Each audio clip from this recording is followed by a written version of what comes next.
You know that feeling. You're about to have the conversation. The one where you know you need to speak up, but you are spiraling before you even get a single word out. You're nervous, your palms are sweaty, you don't want to sound like an idiot, and if you're totally honest with yourself, you're not even entirely sure what you want to say, but you do know this. If you don't say anything again, you will for sure walk away feeling angry, bitter, resentful, and probably silently blaming yourself. You've done that dance before and you know something needs to change. So how do you speak up without losing your nerve or losing yourself in the process? That's what we're diving into today. I'm Emily, a conscious confidence and inner critic coach, and I help women stop spiraling and start speaking with clarity, calm, and confidence. This video is for you if you've been taught to bite your tongue, put everyone else's needs before your own, and then somehow expect yourself to show up and communicate clearly and with confidence with zero practice or permission. We're flipping that today with tangible tools and a mindset shift that'll change how you show up to any tough conversation. Let's dive in.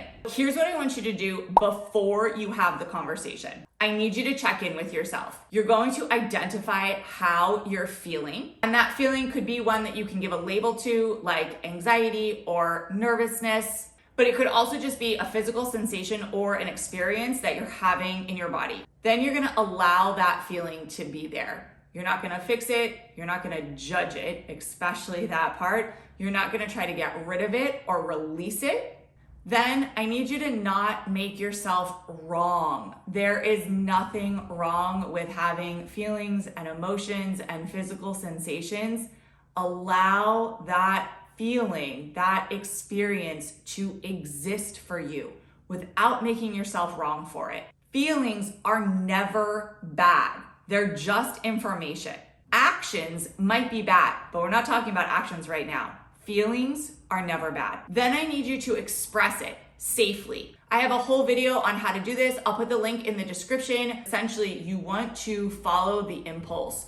As you go to that feeling or experience in your body, you're going to watch for any impulses that show up. You may feel the need to cry or shake or move or yell or say words out loud, acknowledging the experience, the sensation in your body, and then letting the impulse express safely. We're gonna move on to step 2, but I want you to stick around to the end because I'm gonna give you 2 bonus tips that most people usually skip, and it can literally make or break how you feel going into a tough conversation. Okay, let's move on to step 2. So this is also something that I want you to do before you have the conversation, and that is to get to the essence of what this conversation is about. In order to do that, you're gonna ask yourself 2 different questions. The first one is, if this went as smoothly as possible, how would I want to feel afterwards? Focus on the feeling, not so much the words that were said or even potentially the final outcome. How do you want to feel walking away from the conversation?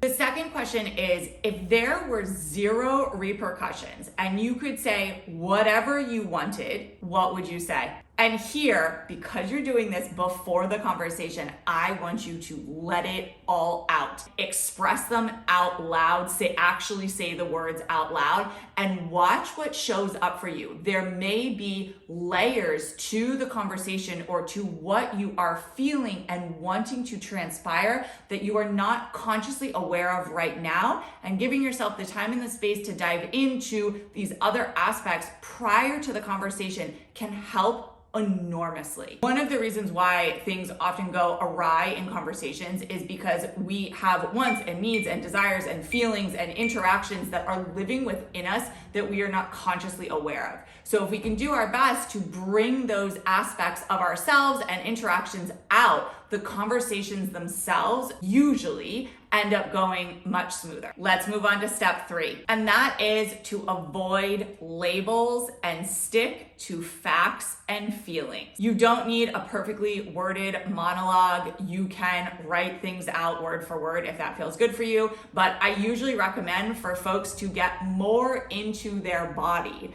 and uncover the unconscious layers that they may not be aware of before they have the conversation, versus trying to script something that's perfectly worded and sounds really good on paper, but you can't get 3 words into it without fumbling your words. Once you've acknowledged and validated for yourself how you are feeling, aka not making yourself wrong, and then gotten to the essence of what you're wanting to communicate, then you can stick to the facts and the feelings. I want you to do your best to avoid labels, both for the other person and especially for yourself. Instead of saying something like, you're being controlling, you can use language like, I feel really sad, or I feel really heavy and hurt in my body when I hear you say things like that. Instead of saying something like, you're being super judgmental right now, you can say something like, I like being able to express my honest and true thoughts and feelings, and I like being around other people who want to do the same. Let's move on to step 4, and that is to be able to notice and continue to come back to your body even while you're speaking. So if you were to practice this beforehand, you may notice just as you are interacting in your daily life, as you're speaking, notice what's happening inside of your body and pay attention. Allow those physical sensations and experiences without making yourself wrong for them. Then you're gonna do the same thing during the conversation. The trick here is the allowance. So often conversations feel hard or messy because stuff starts to come up. Our very normal, very human bodies start reacting in ways. And if we are not skilled or adept at allowing those sensations to exist, we begin to get flustered or make ourselves wrong for them even being there in the first place. And then it makes it very challenging for our brains to communicate in a way that makes sense and feels good to us when we walk away from the conversation. The challenge here is to be able to do that while you are speaking. Notice how you're feeling. Notice what's happening in your belly and your shoulders and your feet. And if at any point in time it gets to be too much, giving yourself permission to be able to pause or ask for a break. Letting the other person know that you intend to continue the rest of the conversation, but you are not in a space where you're able to continue to communicate effectively or clearly. There is literally nothing wrong with having and holding yourself while you're communicating. And that means consistently checking in, noticing, gosh, my heart rate's increasing as I'm talking. Wow, I can really feel that my palms are sweaty, without making yourself wrong. It doesn't mean that you are not confident. It just means that your body is having a reaction to being in a space that maybe feels a little bit more intense than you are used to. When you allow your humanity to show up and you know what you want to communicate and you're not making yourself wrong for any of it, that is where the true confidence lies. Okay, let's talk bonus tips. If you've made it this far, thank you for sticking around. Bonus tip 1. This is another before the conversation type of thing to do. You are going to out the critic. Oftentimes people are not aware that there is a little or maybe a big voice inside of themselves tearing them down in any number of ways. They just end up feeling nervous or scared or not confident, which is okay. But when you can out the voice internally that is making you feel these ways, life becomes a lot easier. That's easier, not easy, just easier. How do you out this critic? You need to go inside and listen for thoughts that are telling you that you don't deserve to be heard. No one wants to hear what I have to say anyways. My thoughts just aren't that important. And then I want you to say these words out loud. This part is key. Your system needs to hear you externalizing them. If it's helpful, you can stand or sit across from an empty chair and imagine that you are saying these words to someone or to yourself, because that is oftentimes what is happening inside of us, and we need to extract those voices from how we're feeling. The feelings are totally fine. Feeling nervous, there's nothing wrong with it. Feeling a little bit anxious to have the conversation, there's nothing wrong with it. But constantly and consistently beating yourself up internally, especially when you don't notice it, that needs to change. Bonus tip number 2. I mentioned a piece of this briefly at the beginning, and this is even more of an expansion.